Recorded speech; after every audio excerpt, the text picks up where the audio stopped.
Assalamualaikum warahmatullahi wabarakatuh. Alhamdulillah hamdan katsiran thayyiban mubarakan fi kama yuhibbu rabbuna wa yarda. Wa asyhadu an la ilaha illallah wahdahu la syarikalah wa asyhadu anna Muhammadan abduhu wa rasuluh. Ya ayyuhalladzina amanu taqullaha haqqa tuqatih wa la tamutunna illa wa antum muslimun. Allahumma shalli wa sallim ala nabiyyina Muhammad. Amma ba'd. Ikhwah rahmani wa rahimakumullah, jamaah salat subuh Masjid Al-Balad Bojongsari Depok, yang semoga Allah selalu melimpahkan rahmat, berkah dan inayah serta hidayah pada kita semua, terutama kesehatan iman dan fisik dalam beribadah pada Allah. Pada pagi ini kita sudah sampai di halaman 376,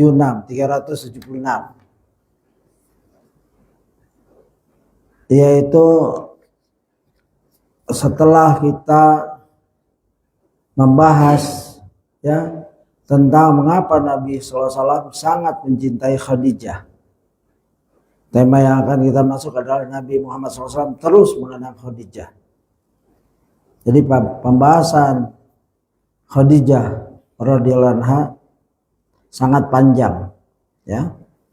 Hendaklah kita bersabar dan pantas atau wajar, karena Khadijah adalah wanita pertama yang memeluk Islam, ya, sebagaimana digambarkan oleh ulama, beliau seperti bangunan Islam, pertama yang membangun bangunan Islam.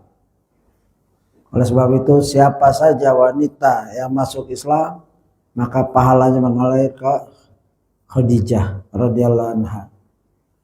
Begitu Abu Bakar, begitu juga Abu Bakar, laki-laki dewasa yang pertama masuk Islam. Kalau Ali radhiyallahu anhu, remaja atau remaja yang masuk Islam, dan seterusnya. Mengapa Nabi sallallahu alaihi wasallam sangat mencintai Khadijah? Kita sudah bahas ada sekitar 6 poin. Satu, cinta pertama Nabi sallallahu alaihi wasallam. Kita sudah bahas itu. Yaitu di mana penulis menuliskan syair di mana cinta pertama hampir tidak pernah luput atau tidak pernah terlupakan. Ini untuk Nabi, ya, bukan untuk semua kita, karena itu syair, bukan dalil. Syair boleh iya, boleh tidak. Di antara kita mungkin ada orang yang cinta pertamanya tidak pernah terlupakan. Kalau itu istri yang sah, ya nggak apa-apa. Tapi kalau itu pacar atau ya ini nggak perlu diingat terus. Itu jadi maksiat. Kalau mungkin istri terus setelah itu meninggal atau cerai, ya sudah bukan istri kita lagi kalau cerai. Kalau meninggal mungkin sebagaimana Nabi, kenangan yang banyak. Kedua, ibu dari anak-anak Nabi, yang nanti kita bakal bahas lagi dari hadis, ya. Nabi punya anak tiri, anak kandung, anak biologis maksudnya, gitu. Dan itu semua dari rahim Khadijah, kecuali satu, Ibrahim dari Maryam, Kiptiah, Ibrahim meninggal waktu kecil. Ketiga, orang pertama yang beriman kepada Nabi Muhammad SAW, bahkan Khadijah saat wahyu pertama sudah meyakinkan bahwa Nabi tidak akan dicelakai oleh Robnya. Itu kesaksian seorang istri yang begitu yakin melihat suaminya, adabnya sehari-hari, yang nggak mungkin orang seperti ini dicelakai oleh Robnya. Jadi mereka percaya Rob belum turun wahyu juga, mereka paham Rabbul Alamin, Ya, karena akidah ini warisan dari Ibrahim alaihissalam, Ismail alaihissalam. Cuma dirubah oleh sebagian tokoh-tokoh Quraisy, tokoh-tokoh Arab. Tapi masih ada yang murni. Ya, ada syair-syair yang Nabi pernah mendengar. Andaikan dia masih hidup, dia masuk Islam. Begitu. 4, pengorbanan. Mengorbankan segala demi dakwah sang suami. Ya, ini istri yang mulia adalah siap mengorbankan apa yang dia miliki untuk dakwah sang suami. Suaminya Rasul. Ya, seorang Rasul. Ya, bahkan begitu cerdasnya Khadijah, ya, dia mengamalkan ayat fas'alu ahli dzikir in kuntum la ta'lamun. Bertanyalah kepada ahli zikir, yaitu Al-Qur'an az-zikir, in kuntum la ta'lamun, jika kamu enggak mengetahui. Ya, begitu kejadian wahyu pertama, Khadijah juga nggak punya ilmu banyak karena wahyu baru saja turun. Nabi Muhammad saja yang menerima wahyu, dia tidak tahu ini apa. Sampai datanglah mereka ke Waraqah bin Nufail bin Asad bin Abdul Uzza. Barulah, ya, ini adalah namaz yang datang kepada setiap nabi, ya, membawa wahyu. Dan kaummu, ya, akan mengusirmu. Kaget Nabi. Apakah kaumku akan mengusirku? Ya. Ya, jika aku masih muda, aku akan mendampingimu. Semoga, ya, saya belum dapat sejarah yang tepat, tapi insya Allah, ya, Waraqah ini masuk Islam insya Allah. 5, Khadijah adalah wanita yang tegar. Betapa tidak tegar, ya, dikucilkan setelah masuk Islam, mendampingi Rasulullah. Ia mengajak ke Islam, di mana manusia pada saat itu nggak kenal Islam, nggak kenal tauhid, ya, begitu. Mereka heran. Dan, ya, wanita memang ada beberapa macam, seperti Nabi Ayub. Begitu Nabi Ayub sakit, banyak yang meninggalkan istri-istrinya, anak-anaknya. Ya, Khadijah tetap tegar berdiri di samping suaminya dengan segala kepercayaan, keimanan, dan, ya, mental, fisik, harta, tenaga, pikiran. Wanita yang tegar, benar-benar tegar. Ya. 6, seorang istri yang sangat berbakti kepada suaminya. Ya, baktinya tidak diragukan, dan hendaklah istri-istri kita dibacakan ini agar dapat mencontoh, walaupun gak 100%, 0,1% boleh. Yang penting ada niat mencontoh ibunda kita yang tercinta, yang Rasulullah mencintai dan umat Islam mencintai, kecuali bahkan orang kafir seperti kebanyakan Rafidhah, ya, nggak komen yang jelek tentang Khadijah, begitu. Ini ada di halaman 376. Lalu kita masuk tema kita pagi ini. Nabi Muhammad SAW terus mengenang Khadijah. Dari 6 poin tadi, ya, siapapun yang bertemu dengan wanita atau istri seperti ini pasti akan mengenangnya selamanya, selama hidupnya.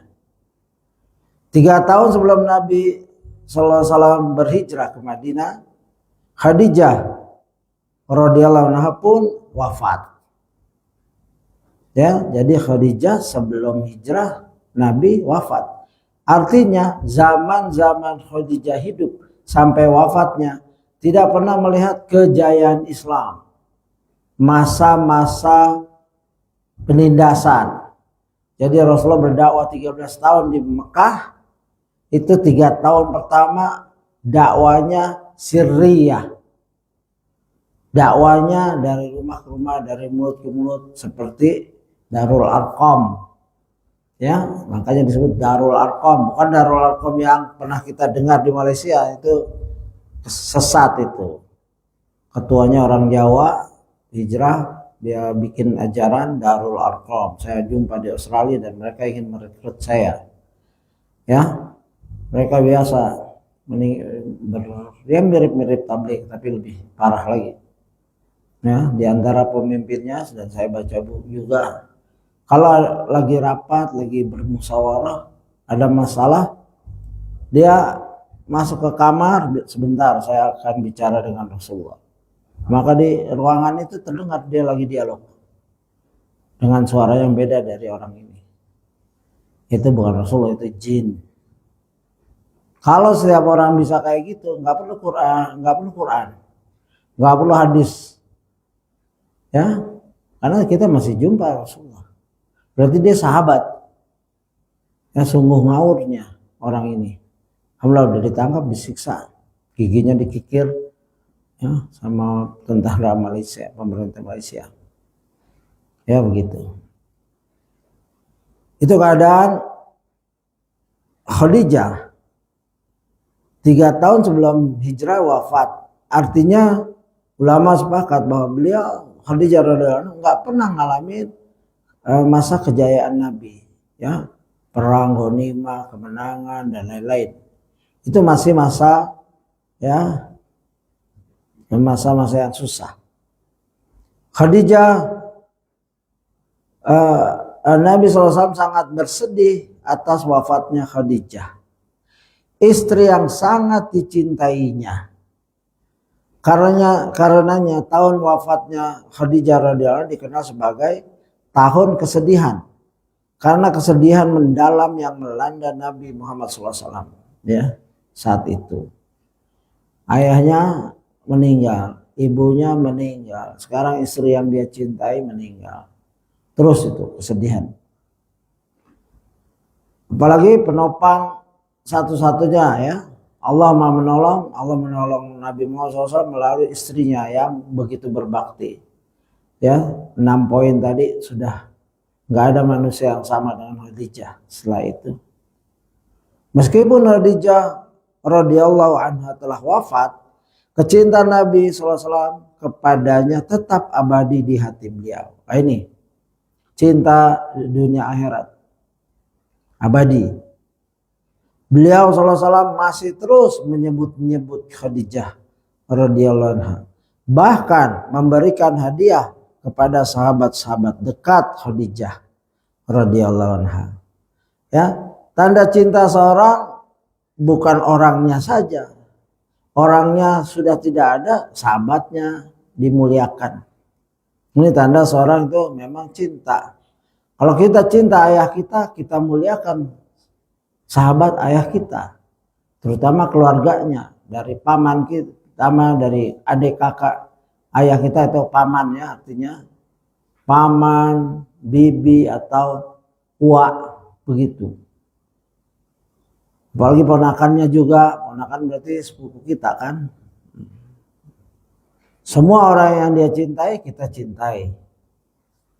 Ya, gitu. Hendaklah seperti itu. Caranya dengan memberi hadiah, silaturahim dan lain-lain. Seperti Rasulullah ini selalu membagi-bagi. Yang menyebut-nyebut Khadijah, bahkan memberikan hadiah kepada sahabat-sahabat dekat Khadijah. Sehingga seakan-akan sepertinya tidak ada wanita di dunia ini kecuali Khadijah. Ya. Pernyataan ini sesuai dengan hadis yang diutarakan oleh Aisyah radhiyallahu anha, wanita yang dicintai Rasulullah SAW juga. Apa kata Aisyah berdasarkan hadis? Ya, hadis dari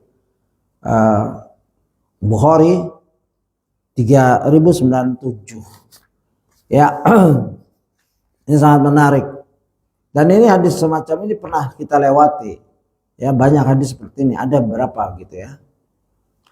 Ma ghirtu ala ahadin min nisa'in nabi sallallahu alaihi wasallam ma ghirtu ala Khadijah. Aku tidak pernah cemburu pada seorang pun dari istri-istri Nabi sallallahu alaihi wasallam sebesar kecemburuanku pada Khadijah. Artinya apa pernyataan Aisyah ini? Satu, pada saat Aisyah bicara Nabi sudah punya istri lain selain Aisyah. Ya, Khadijah satu meninggal, Aisyah, Saudah dulu. Ya, habis Saudah Aisyah. Ya, ada lagi yang menyebut Ummu Hani, tapi cinta pertama Rasulullah kata Ummu Hani. Wallahu alam, saya belum kejar itu, pernah lewat begitu saja, tapi saya belum pernah. Ya, itu dari ya seperti itulah. Jadi penyakuan Aisyah setelah Aisyah punya madu-madu lain yang masih hidup, yang kadang-kala berdekatan, tapi yang dicemburu yang tidak ada. Aku tidak pernah cemburu pada seorang pun dari istri-istri Nabi SAW sebesar kecemburuanku pada Khadijah. Ya, maghirtu ala hadin min nisa'i Nabi sallallahu alaihi wasallam, maghirtu ala Khadijah. Wa ma ra'aitaha, meskipun tidak pernah melihatnya. Enggak pernah. Ya mungkin Aisyah belum lahir pada saat Khadijah sudah berdampingan, ya. Karena Aisyah masih kecil, ya mungkin belum lahir, wallahu alam. Tapi dia nggak pernah lihat Khadijah. Ya, jadi seorang wanita bisa cemburu pada yang nggak dilihat. Ya, yang dilihat juga, yang nggak dilihat juga, yang dia dengar. Ya, itulah kecemburuan wanita. Ya, ini wanita mulia. Ilmunya menyaingi beberapa laki-laki. Ya. Apalagi wanita-wanita biasa. Ya, jadi wajar kalau mereka, tapi harus dikontrol, jangan dibiarkan liar, tidak boleh. Nasihati pelan-pelan, ya, bersabar. Walakin kana Nabiyya sallallahu alaihi wasallam yukthiru dzikraha. Enggak pernah lihat aku tentang Khadijah, akan tapi Nabi sallallahu alaihi wasallam selalu menyebut namanya, ya. Yukthiru dzikraha, nyebut lagi. Tapi Nabi ini nyebut gitu bukan untuk menyakiti istri-istri yang lain. Ini kenyataan Nabi. Keaslian watak Nabi. Tanda bersyukur pernah dapat pendamping yang begitu mulia. Ya, begitu. Sehingga nikmat itu perlu disebut. Ya, dalam surat Ad-Duha itu, Ad-Duha. Ya. Karena Nabi mengamalkan itu. Yukthiru dzikraha, akan tapi Nabi SAW selalu menyebut namanya. Ingat, menyebut namanya bukan untuk menyakiti madu-madunya. Ya. Begitu. Terkadang Nabi SAW menyembelih seekor kambing, kemudian beliau memotong-motongnya lalu mengirimkannya kepada sahabat-sahabat Khadijah. Ini yang disebut cinta. Ya. Warubama zabaha syata thumma yaqta'uha a'dha'a thumma yab'athuha fi sadaiqi Khadijah. Terkadang Nabi nyembelih langsung bagi-bagi, kasih nih temannya Khadijah yang ini begitu. Itu semua akhlak Nabi, bukan kesengajaan untuk membuat cemburu salah satu istrinya atau semua istrinya, madu-madunya Khadijah. Khadijah nggak pernah merasa dimadu karena dari nikah sampai wafat berdua saja. Ya, yang merasa dimadu ya Aisyah, begitu. Allah beri kemuliaan sempurna, ya, gitu. Fayaqul inna kanat wa kana li minha walad. Ya. Sebelum itu, ya, sampai terkadang aku berkata, beliau SAW seakan-akan di dunia ini tidak ada wanita yang lain kecuali Khadijah. Ya, ini warubama qultu lahu kana ka'annahu lam yakun fid dunya imra'atun illa Khadijah. Enggak ada di muka bumi ini kecuali Khadijah bagi Nabi. Itu perasaan wanita yang sedang cemburu. Lah Aisyah apa? Kan? Kalau dia merasa wanita enggak ada kecuali Khadijah, ya. Tapi ini kita untuk bukan merendahkan Aisyah ibunda kita, bukan. Ya, ini artinya itulah Ya, itu tanda cinta Aisyah kepada Nabi Muhammad SAW, suaminya. Ya, bukan untuk merendahkan. Ya, sampai terkadang aku berkata, beliau SAW seakan-akan di dunia ini tidak ada wanita yang lain kecuali Khadijah. Padahal istri udah banyak itu. Ya, nggak tahu nih berapa. Tapi yang jelas Aisyah sudah bisa membandingkan Khadijah dengan istri-istri yang lain, baik kepada dirinya atau mungkin Sauda atau Sofia dan lain-lain, ya.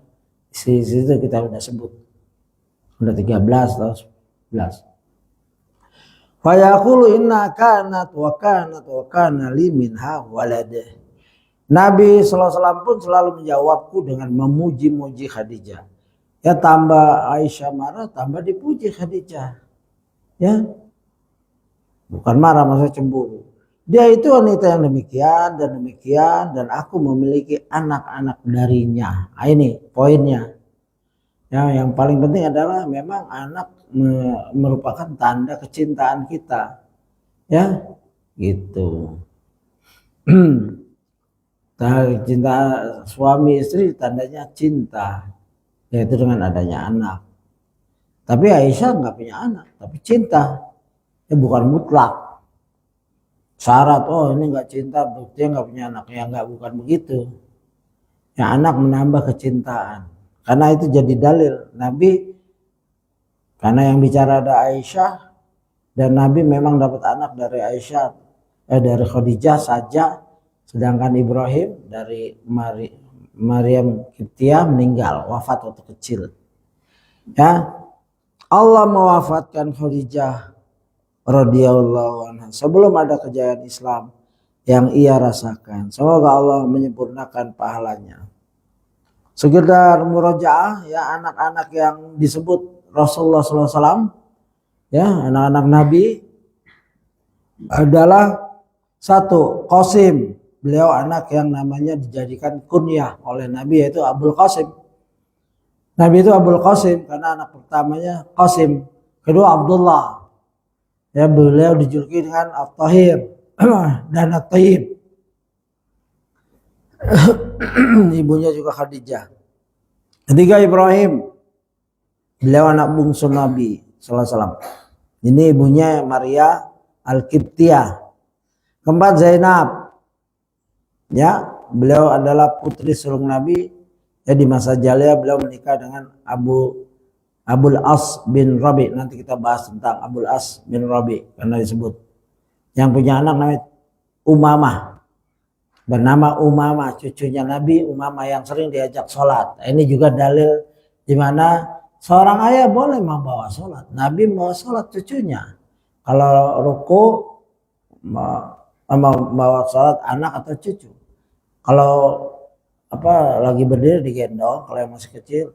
Kalau ruku digendong, kalau sujud ditaruh. Ini sunnah Nabi. Maksudnya orang yang mau mengikuti jangan disalahkan.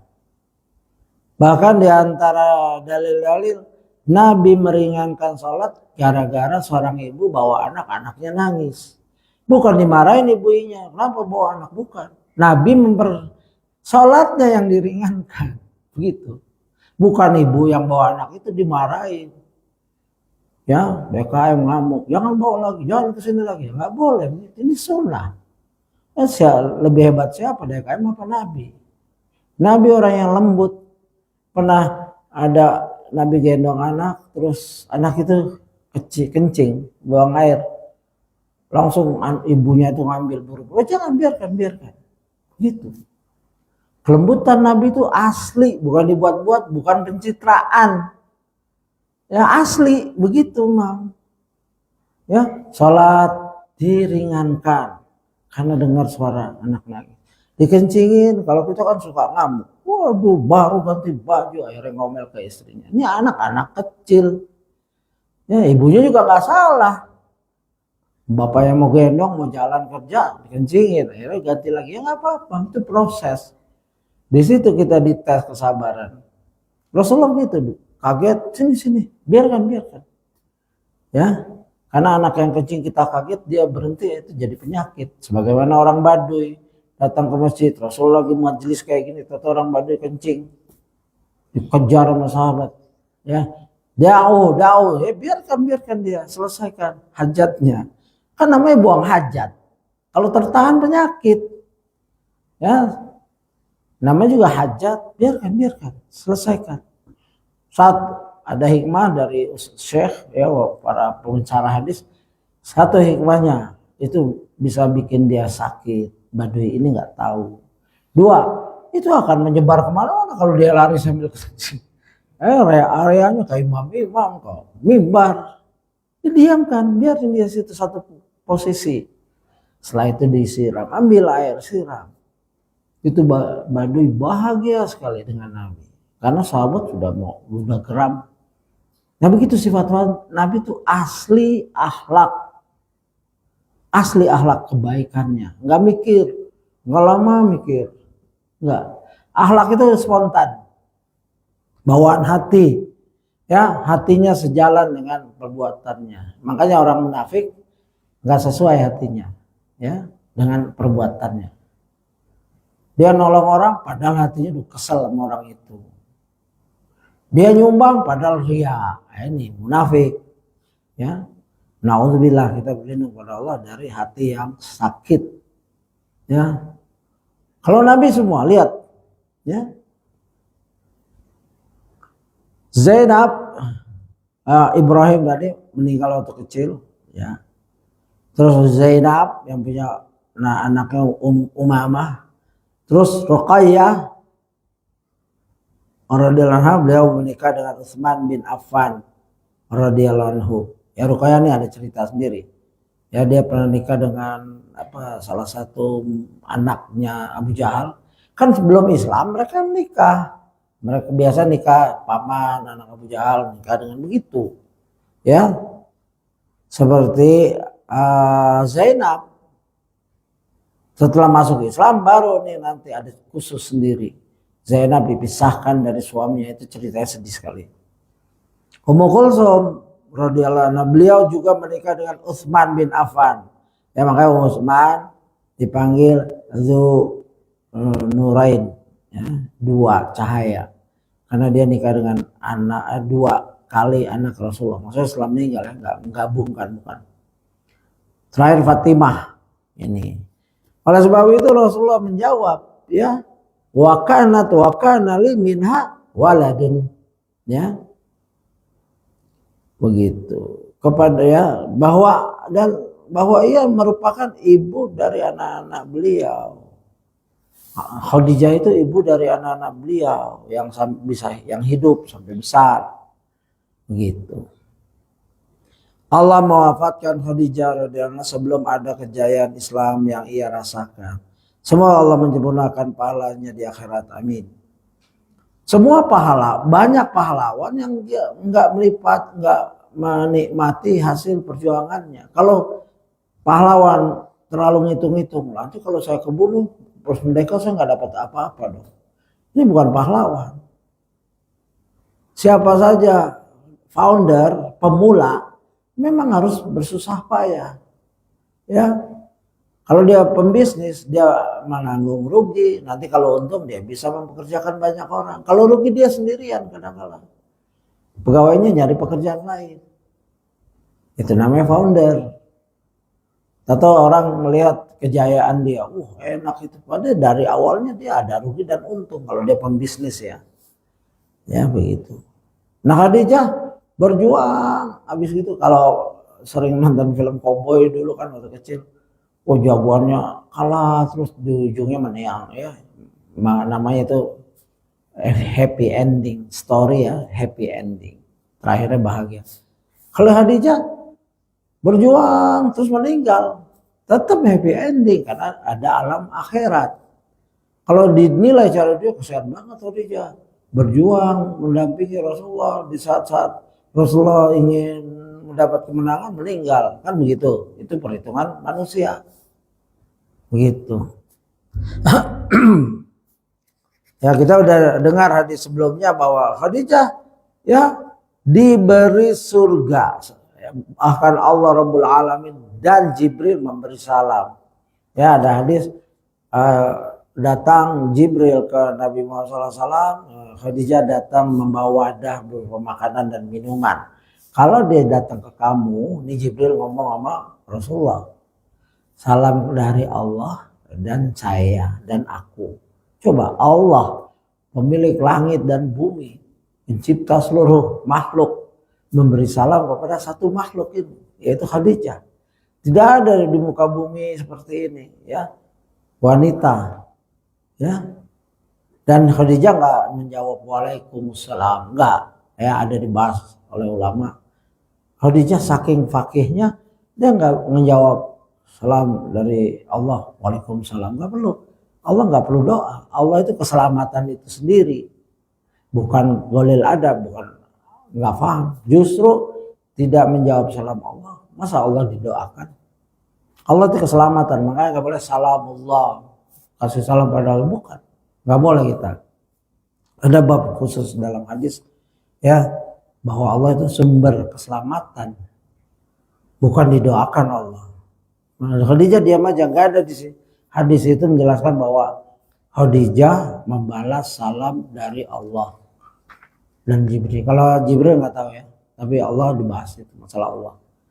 Dan Khadijah diberi surga yang terbuat dari mutiara yang tidak akan ada padanya suara keras, hiruk pikuk ataupun keletihan. Ya, inilah Khadijah yang nggak mengalami kemenangan Nabi dalam peperangan, ghanimah dan lain-lain, tapi Khadijah mendapatkan rumah. Bahkan Allah menjelaskan rumahnya, materinya dari mutiara. Coba kalau rumah sebesar-besarnya bahannya mutiara, rumah di muka bumi nggak ada bahan mutiara, mungkin ditempel dindingnya, ya, lapisannya emas, berlian, tapi pondasinya batu tetap. Masa pondasi di dalam pakai mutiara juga? Satu mahal, dua nggak kuat. Emas satu mahal, dua nggak kuat. Ya, sehebat-hebatnya istana para presiden yang hidup sekarang, pondasinya dari semen, batu. Tapi kalau ini Allah, Rasulullah hadis menyatakan Khadijah mendapat rumah di surga yang bahannya mutiara, dari mutiara. Bagaimananya wallahu alam. Terus rumah sebesar-besarnya, seindah-indahnya, kalau bising, hiruk pikuk, ada orang berantem, ada mesin, ya nggak nyaman, ya, begitu. Ditambahkan sifat rumah itu dari mutiara dan tenang, ya, sebagai balasan. Ya, rumah itu tidak ada padanya suara keras, ya, ataupun keletihan. Nggak letih ngurus rumah. Kita kalau punya rumah sekecil, ya, balatin aja capek kan, bersihinnya, nyawa ART, baru bersihin udah kotor lagi. Ya, tidak ada keletihan. Itulah rumah di surga. Ya, hendaklah kita berlomba-lomba, ya, mendapatkannya. Ya, gitu. Nah, ini kemuliaan Khadijah radhiyallahu anha yang dibahas, ya, di kitab Ustadz Firanda, gitu. Kita masuk tema selanjutnya, kalung sang kekasih. Nah, ini baru. Abul As bin Ar-Rabi adalah salah seorang dari penduduk kota Mekah yang terkenal lihai berdagang, kaya raya, dan tinggi sifat amanahnya. Abul As adalah keponakan Khadijah. Abul As keponakan Khadijah. Jadi Rasulullah nikah dengan Khadijah. Khadijah punya keponakan, begitu. Karena ibunya bernama Hallah binti Khuwailid. Ya, ini juga pernah Hallah datang, ya, dalam satu hadis yang kita udah lewati, ya Rasulullah, ya, marhaban, atau, ya, Hallah, ya, ya, Aisyah kurang senang, ya, cemburu lagi. Karena Rasulullah ingat Khadijah, suaranya sama, bangkit kaget. Ya, itu nggak apa-apa, spontan itu, ya, gitu. Ini saudari perempuan Khadijah, ya, Khadijah binti Khuwailid, Hallah binti Khuwailid. Ya, itu Abul As, ya, ponakannya Khadijah. Khadijah radhiyallahu anha meminta Rasulullah SAW untuk menikahkan Abul As dengan putri keduanya yaitu Zainab. Nah, ini, ya, jadi Abul As ponakannya Khadijah, ya, diminta Khadijah minta kepada Rasul, nikahin aja anak kita. Yang kedua ini Zainab kepada ponakan saya, gitu ya, begitu. Dan ya, yaitu Zainab. Nabi SAW pun menyetujui, ya, pinta sang istri, dan berlangsunglah pernikahan antara Zainab dengan Abul As. Jadi kadang-kala menjodohkan itu bisa dari istri, bisa dari suami, bisa dari ibu, bisa dari ayah, siapa saja, yang penting anak kita carikan jodohnya, jangan sampai perawan tua, ya, ditakut-takutin pasang standar terlalu tinggi, akhirnya yang menderita, yang tersiksa anak kita. Coba itu, sudah ada contoh dari dulu, dari keluarga yang paling sempurna di muka bumi ini, dunia dan akhirat, biasa itu, ya, jangan malu-malu, ya, karena wanita memang dipingit, ya. Banyak sekarang para walinya berbeda standar. Yang ini pengen ini, yang ini bilang, oh itu kemiskinan, jangan yang miskin.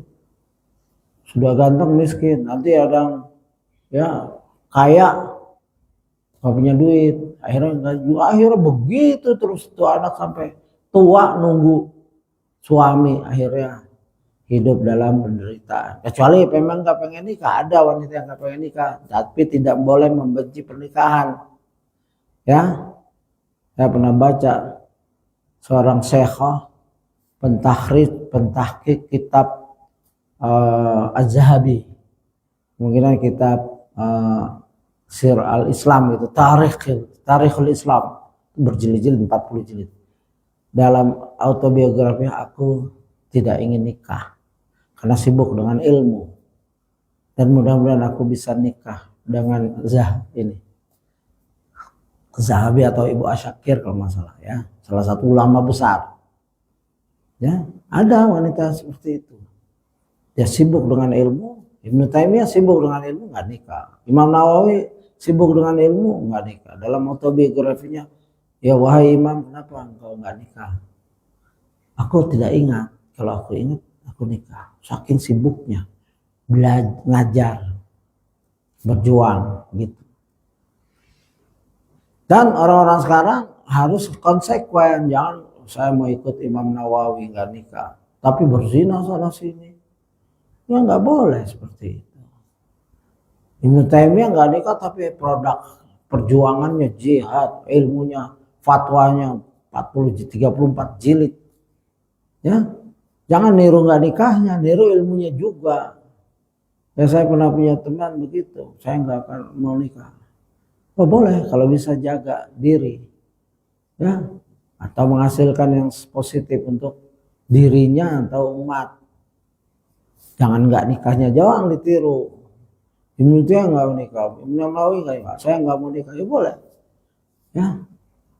Produknya juga, misalkan ngaruh kitab, dakwah, mana-mana, dia takut menuntut ilmu, silakan. Ya, Khadijah meminta Rasul dan ya Nabi SAW pun menyetujui dia pinta sang istri, dan berlangsunglah pernikahan antara Zainab dengan Abul As. Pernikahan ini terjadi sebelum diangkatnya beliau SAW sebagai seorang Nabi. Ingat, pernikahan terjadi sebelum Nabi dirinya Nabi.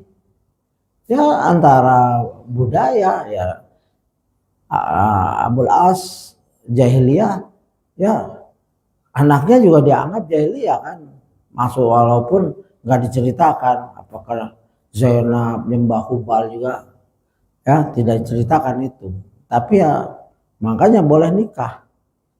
Dan Nabi belum jadi Nabi, nggak bisa ngelarang, wah ini jahiliyah, kamu kan, enggak, dia nikah lah, ya, gitu. Bahkan, ya, Pernikahan ini terjadi sebelum diangkatnya beliau SAW sebagai seorang nabi.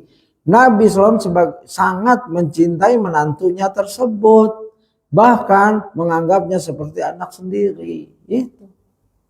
Ini kan sebelum kehidupan Nabi menjadi nabi, belum dapat wahyu. Jadi mencintainya, menganggap anak sendiri. Ini sebagai manusia. Nabi sebagai manusia sesuai dengan ayat, ana basyaru mithlukum yuha ilai. Aku seperti manusia seperti kamu. Ya, tapi aku diwahyukan. Nah, itu yang membedakan. Diwahyukan padaku. Jadi nikah ya biasa, makan, ke pasar, sedih dan lain-lain. Dan sebelum turun wahyu pula, Nabi SAW telah menikahkan salah seorang putrinya yaitu Ruqayyah tadi itu. Ruqayyah, ya. Yang kelima tadi. Ya. Atau Ummu Kulsum dengan putra Abu Lahab yaitu Utbah bin Abu Lahab. Jadi ada anak Nabi nikah dengan anak pamannya yaitu putra Abu Lahab yaitu si Utbah bin Abu Lahab. Dia Nabi belum dapat petunjuk ini, oh nggak boleh jangan begitu kisahnya. Tatkala Allah Jalla memuliakan beliau sallallahu dengan wahyu kenabian, maka ya berimanlah Khadijah serta seluruh putrinya. Khadijah dan putrinya semua. Ya artinya Ruqayyah, Ummu Kulsum, Fatimah, Zainab, ya begitu. Semua beriman. Nah ini namanya kompak. Alhamdulillah. Hidayah masuk ke relung hati Khadijah dan anak-anaknya. Ini termasuk Zainab. Akan tetapi Abul As tetap dalam keadaan musyrik. Nah ini yang kasusnya. Zainab masuk Islam. Suaminya tidak Islam. Musyrik. Menghadapi hal ini, Quraisy pun mencari segala cara untuk menghambat berlangsungnya dakwah Nabi SAW. Akhirnya mereka mengatakan kepada kedua putri beliau, kalian ini masih saja membantu Muhammad. Sudahlah, ceraikan saja putri-putrinya agar ia tersibukkan kembali mengurus putri-putrinya. Ya jahat ya. Orang jahiliyah itu jahat dalam segala segi. Kalau putrinya diceraikan kan Nabi Muhammad akan bingung ngurus. Begitu maksudnya. Sehingga dakwahnya kendor. Jadi semua setan ya merusak dakwah Nabi dengan segala sisi. Sama sampai sekarang. Dakwah dai orang yang mengajak kepada Quran dan Sunnah akan dirusak dari segala sisi. Ketenaran, ya, harta, wanita, ya, kedudukan dan lain-lain. Ya. Tapi dari segini saja ya mereka pun mendatangi Utbah bin Abu Lahab lalu berkata, ya sudah ceraikanlah putri Muhammad dan kami akan menikahkan engkau dengan wanita Quraisy mana saja yang kau kehendaki. Ini Utbah ya, anaknya Abu Lahab. Utbah pun berkata, baiklah aku akan menceraikannya dengan syarat kalian menikahkan aku dengan putrinya yaitu putrinya Sa'id bin Al-As. Utbah pun menceraikan putri Rasulullah. Jadi perceraian, pernikahan kadang-kadang berhubungan dengan politik, pergolakan. Makanya di zaman-zaman dahulu kerajaan ada anak umur 7 tahun nikah dengan raja umur 7 tahun atau calon raja dinikahkan dengan wanita pramusri umur 6 tahun. Bahkan ada raja umur 70 tahun nikah dengan anak ya pramusri umur 5 tahun 6 tahun. Ya jadi kritikan mereka orang kafir terutama kepada Aisyah itu dulu nggak dikritik. Orang-orang sekarang aja nih yang sok pedofil dan lain-lain. Dulu zaman ada seperti itu, bukan Rasul doang. Dan Rasul mau sedunia menentang, Rasul nikah berdasarkan wahyu. Yaitu Rasul dimimpikan dengan wajah Aisyah 2 kali lalu dia ngobrol. Rasul belum pernah lihat Aisyah, mungkin lihat lagi main. Atau aku dimimpikan Allah seperti ini calon istriku. Lalu Abu Bakar faham itu. Oh ini inilah istrimu wahai Rasulullah, kalau seperti yang kau mimpi. Jadi Allah langsung, ada urusan apa dengan makhluk lain yang menikahkan Rabbul Alamin, pencipta Aisyah, pencipta Nabi Muhammad, pencipta Abu Bakar. Jadi orang kafir ini memang mencari selah dalam segala hal. Dan alhamdulillah ulama menjawab itu. Jadi kita jangan goncang. Kalau nggak bisa jawab, diam aja. Beriman, aku beriman pada Allah. Sebagaimana setan datang. Siapa yang menciptakan langit dan bumi? Allah. Siapa yang menciptakan air dan lain-lain? Allah. Siapa yang menciptakan Allah? Nah ini berhenti di situ. Ya, asyhadu an la ilaha illallah, asyhadu anna Muhammadar Rasulullah, atau amantu billah. Ya, Allah Khalik, pencipta. Kalau Allah diciptakan, makhluk lagi. Yang menciptakan itu Khalik, nggak ada habis-habisnya. Makanya sesuatu itu harus ada stopnya. Hitungan mau ke berapa itu ada stopnya, cuman kita nggak tahu stopnya. Infinite kan katanya, infinite kalau bahasa matematik. Infinite, tidak stop, tidak berujung. Berujung. Semua makhluk, hitungan makhluk berujung, ya, kecuali Allah. Wal awwal wal akhir, wal zahir wal batin. Itu dia Allah yang awal. Bukan awalnya diciptakan. Kalau dia diciptakan berarti yang menciptakan itu yang awal. Ya, akal begitu. Nah ini, ya, baiklah aku akan menceraikannya dengan syarat kalian menikahkan aku dengan putrinya Sa'id bin Al-As. Utbah pun menceraikan putri Rasulullah lalu dinikahkan dengan putri Sa'id bin Al-As. Perlu diketahui bahwa Utbah telah menceraikan putri Nabi terlebih dahulu sebelum terjadi hubungan suami istri antara keduanya. Jadi cerai yang sebelum berhubungan suami istri, ya, qoblal dukhul bahasa fikihnya, ya, begitu. Jadi masih perawan, lalu dicerai, ya. Setelah putri Nabi tersebut diceraikan oleh Utbah, majulah Utsman bin Affan radhiyallahu anhu untuk menikahinya. Kemudian para tokoh kafir Quraisy mendatangi Abul As lalu menawarkan kepadanya hal yang telah mereka tawarkan sebelumnya kepada Utbah bin Abu Lahab. Ya, begitu. Namun Abul As dengan lantangnya berkata, Abul As bapaknya calon istrinya Utbah. Ya, Abul As menjawab, padahal masih jahiliyah nih.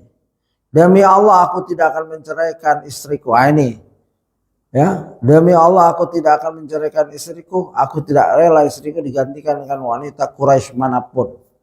Jadi ada dasar bagus Abul As, walaupun masih jahiliyah, tapi dia punya pendirian, ya, karena istrinya itu anak Nabi, ya, belum jadi Nabi waktu itu kan, ditawarin, tetapi udah ini udah proses jadi Nabi, ya, karena udah masuk Islam, ya.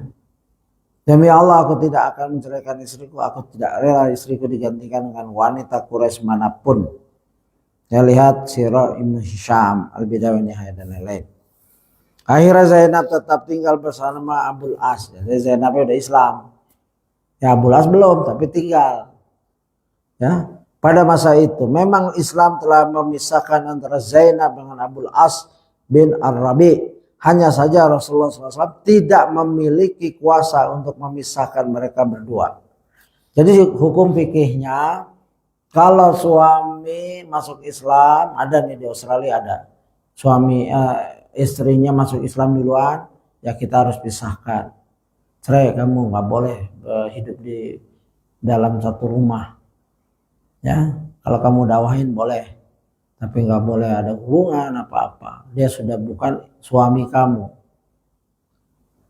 Kalau suaminya masuk Islam itu nggak perlu nikah lagi karena udah nikah.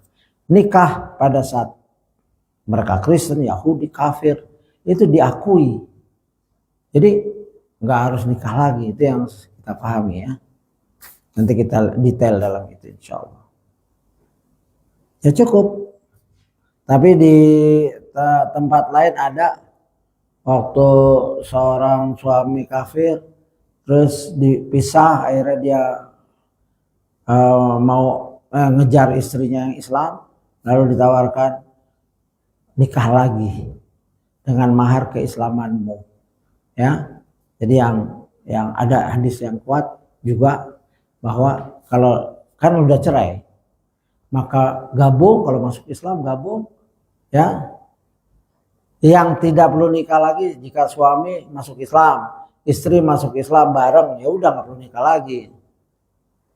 Begitu.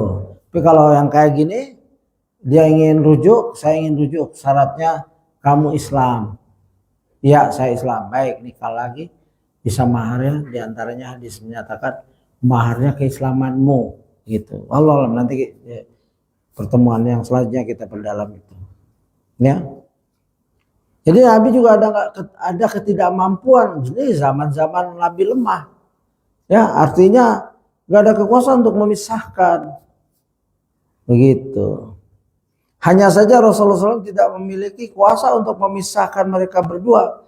Zainab pun tetap tinggal bersama Abul As yang masih dalam keadaan musyrik. Bahkan sampai setelah Rasulullah SAW berhijrah ke Madinah. Jadi ditinggal itu anaknya Zainab bersama suami yang masih jahiliyah, ya, karena nggak ada kemampuan Rasulullah SAW. Ya, jadi jangan langsung menilai posisi lemah, jangan dinilai seperti kita yang, ya, makanya itu ada periode-periode yang kita maklumi. Sebagaimana Ammar bin Yasir, posisi disiksa, disuruh ngomong hubal, patung-patung. Disiksa dia nggak kuat, akhirnya dia ngomong, dia ngadu kepada Rasulullah. Ya Rasulullah, aku telah begini-begini. Kata Rasulullah, ya nggak apa-apa, sebut aja nggak apa-apa. Ya, ini namanya taqiyah, tapi bukan taqiyah Syiah. Di hatinya, bagaimana hati kamu? Aku tetap beriman pada Allah. Ya, sudah, nanti kalau disiksa lagi, ya ucapkan itu.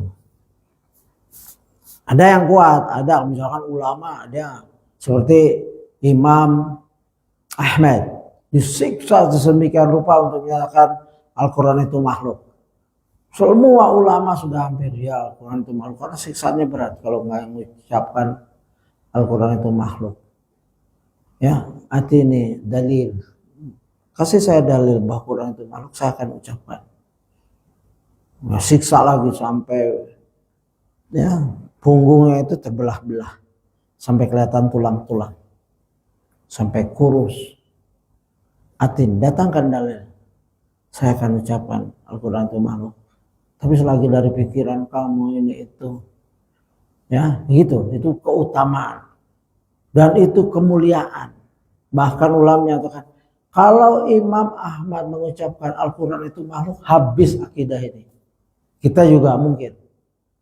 Ya, orang sebesar Imam Ahmad, ya, makanya beliau penolong akidah, Imam Ahlul Hadis dan akidah, ya, gitu. Nah kalau ini seperti itu, Rasulullah tidak mampu, bukan tidak mau, maunya memisahkan Zainab, anak kandung, wanita lagi, tapi tidak mampu. Tak lama berselang meletuslah perang Badar, ya, kaum kafir Quraisy menderita kekalahan telak. Banyak di antara mereka yang terbunuh dan tertawan. Dan salah satu pasukan Quraisy yang tertawan adalah Abul As bin Rabi, suaminya Zainab. Ia pun dibawa ke hadapan Rasulullah SAW di Madinah. Ya, Sirah bin Hisham dan Al-Bidayah wa Nihayah. Setelah menimbang-nimbang perkara tawanan ini, Nabi pun SAW memutuskan untuk memberikan kesempatan kepada para penduduk Makkah untuk menebus saudara atau kerabat mereka yang tertawan. Mulailah uang-uang tebusan berdatangan ke Madinah. Jadi kalau perang, ya, tawanan itu boleh ditebus. Tapi ada suatu saat tidak boleh tebus.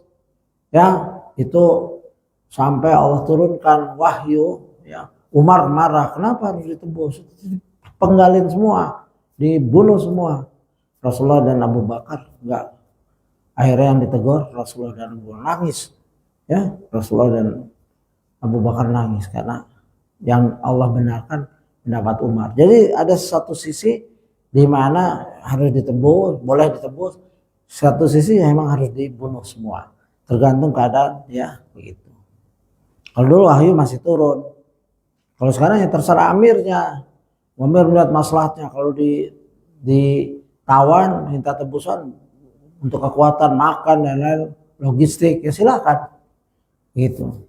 Mulailah uang tebusan datang ke Madinah, ada yang ditebus 4.000 dirham, nggak tahu satu dirham berapa. Satu dirham sama dengan 400 dinar, dan satu dinar kurang lebih setara dengan 4,25 gram emas. Ya hitung sendiri itu ya.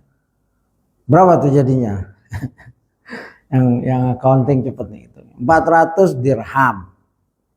Satu dirham 4.000 dirham.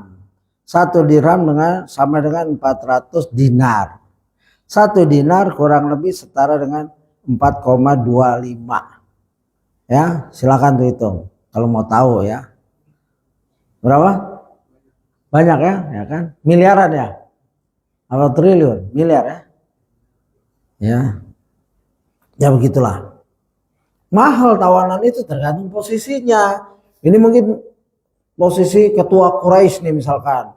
Terus seperti Abu Wa'ani, ada yang ditebus 4.000 dirham.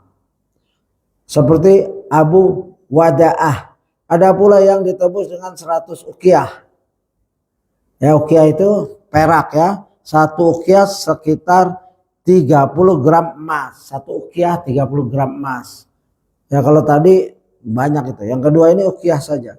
Seperti paman Nabi ya, Al-Abbas bin Abdul Muthalib. Ada pula yang ditebus hanya dengan 40 uqiyah. Ya, seperti sepupu Nabi Al-Aqil bin Abu Thalib. Ini tawanan semua dulu, belum masuk Islam. Tawanan Nabi, ada yang dibunuh, ada yang ditawan untuk ditebus. Itu manfaat dalam strategi, logistik ya. Karena perang kan mahal. Perang itu mahal. Satu peluru aja mahal.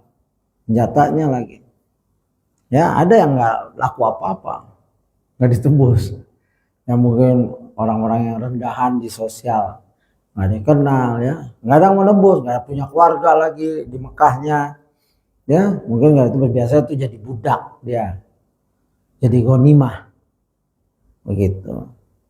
Ada pertanyaan? Tinggal 3 menit lagi. Ya, jadi dalam hal ini untuk menambah wawasan sedikit karena waktu tinggal 3 menit, kalau ke tema yang baru mungkin terpotong. Ya, jadi Abul As ya itu adalah menantu Rasulullah SAW.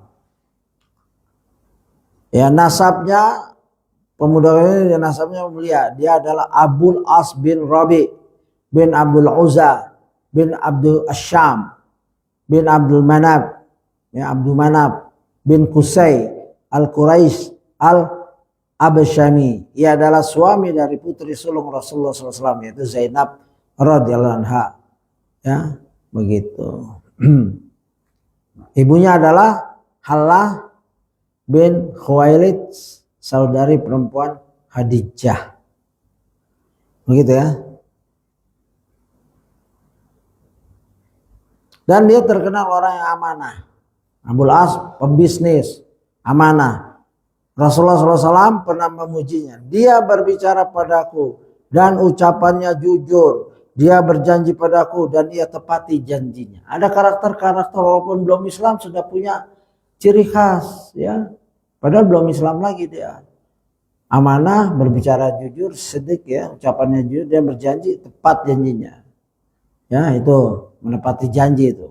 Kedua, amanah. Abul As juga adalah seorang yang dikenal amanah. Ia termasuk laki-laki Quraisy yang diperhitungkan dalam kekayaan, amanah dan kepandaian berdagang. Ya, Zahabi ini, Tarikhul Islam. Begitu. Ya. Nanti ada ceritanya dia masuk Islam. Ya, bukan bab ini, bab yang tema yang selanjutnya. Ya, demikian banyak sekali kisah-kisah yang bermanfaat dan kalau sekedar mendengar dari Wikipedia, saya sempat juga Abu Al-As bin Rabi, bahasa Arabnya Abul As ya. Alif Lam Ain, ada alifnya jadi panjang, madnya Asad ya, Sad bukan As. As bin Rabi' ya, atau Abul As adalah sahabat Nabi Muhammad SAW. Ya, akhirnya kan masuk Islam, berasal dari Bani Abdus Syam, suku Quraisy. Bapaknya bernama Ar-Rabi bin Abdul Uzza bin Abdul Syam. Ini semuanya musyrik nih ya. Ibunya bapaknya itu Ar-Rabi bin Abdul Uzza bin Abdul Syam, hamba Uzza, patung Uzza, dan hamba Syam. Ibunya bernama Halah binti Khuwailid. Jadi Abul As ponakannya Khadijah ya kan. Khadijah binti Khuwailid punya saudara perempuan namanya Halah. Nah, Halah ini yang melahirkan Abu Al-As bin Ar-Rabi begitu. Nasab lengkapnya Abul As bin Rabi bin Abdul Uzza bin Abdul Syam bin Al-Manaf bin Qusay. Ya, begitu. Dia memang pedagang jujur, dermawan, orang yang mempercayakan uangnya kepada Abul As ya untuk dikelola. Ya, begitu. Jadi kejujuran adalah modal. Ya, jangan dipikir modal itu uang. Kecerdasan dalam bisnis terutama jujur. Ya, ada orang nggak punya apa-apa tapi jujur, dia olah uang akhirnya tersebar dari mulut ke mulut. Kalau antum mau bisnis sama dia tuh, jujur tuh dia tuh, antum keuntungan segini, kalau rugi begini. Makanya ada perjanjian apa-apa, akad bisnis, mudharabah kah, musyarakah dan lain-lain. Ya saya kurang paham itu, silakan tanya pada ahlinya, Ustaz Irwandi dan lain-lain. Begitu. Tapi kenali watak. Ya, mengenal seorang sebagaimana Athar Omar, apakah aku ingin nyari saksi untuk orang ini, lalu datang orang, aku kenal ya Umar, ya Amirul Mukminin. Apakah engkau pernah apakah engkau tetangga dia? Enggak. Apakah engkau pernah bermuamalah urusan uang dengannya? Tidak pernah. Apakah engkau pernah safar? Belum. Kamu enggak kenal dia. Nah itu.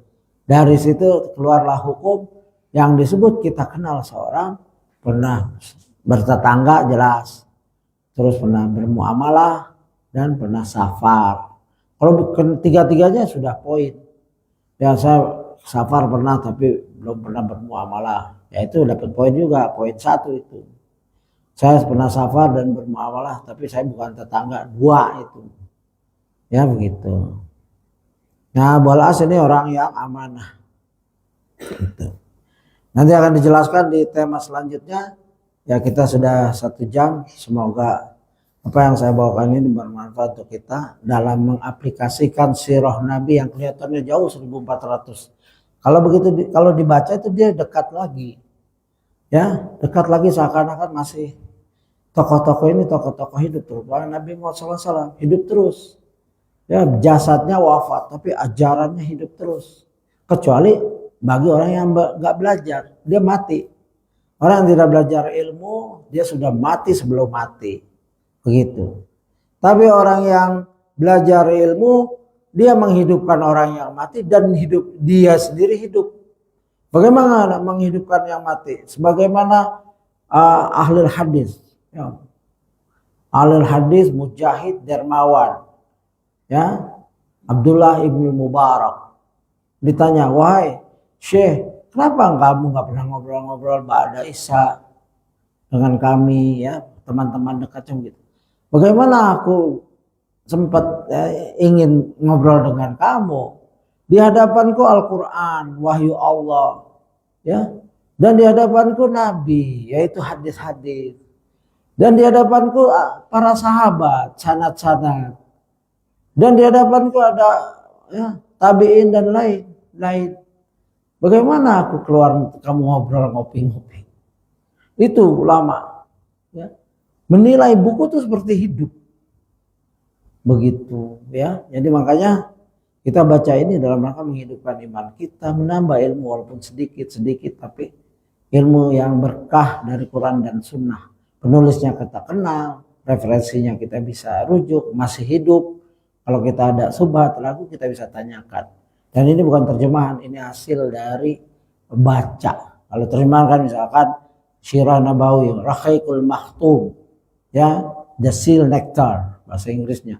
Terjemahan bisa meleset. Kalau ini kesimpulan dari Ustadz Dr. Firandandi Jalil CMA, yang mudah-mudahan lebih berkah dan lebih bermanfaat ya, untuk kita semua. Demikian, saya mohon maaf jika kepanjangan atau ada kesalahan dalam penjelasan, dan semua rujuk pada buku, jangan ambil omongan saya. Kalau ya kecuali ada kebenaran atau mendekati kebenaran, silahkan. Yang bisa bedakan mana omongan saya, penjelasan saya, dan mana asli kitab. Makanya selalu bawa aplikasi atau bukunya kalau punya bukunya. Ya, nanti silahkan murojaah ya video-video sebelumnya. Demikian saya akhiri. Subhanakallahumma wa bihamdika asyhadu an la ilaha illa anta astaghfiruka wa atubu ilaik. Assalamualaikum warahmatullahi wabarakatuh.